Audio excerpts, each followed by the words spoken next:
طبعا السيد ذكر موضوع الشاعر القدير رحمه الله عليه الاستاذ سليمان خطاب. هذا الصالون هو لتأمين روضة الشاعر سليمان خطاب، كان جاري على مدار 35 سنه. كان ناظر من المدرسه، كان اخا خلوقا وانسانا مهذبا وانسانا تقيا. اسال الله سبحانه وتعالى ان يتغمده بواسع رحمته. واحنا عملنا الصالون تقبيلا لروحه وفاء لروحه ووفاء لكل الشعراء.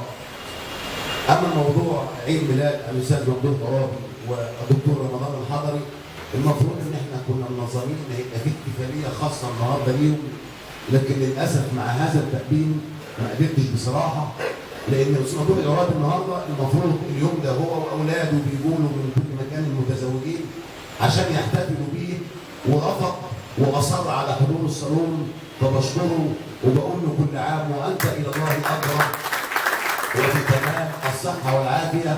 وبقول للاستاذ الدكتور رمضان الحضري كل عام وانت الى الله اقرب، كل عام وانت استاذنا، كل عام وانت معلمنا، كل عام وانت قيمه وقامه نفتخر بها ونتعلم منه وننهل من بحر علمه. اسال الله ان يبارك عمركما وان يرفع قدركما وان يعلي شانكما وان يجعلكما ملء النفوس وفوق الرؤوس.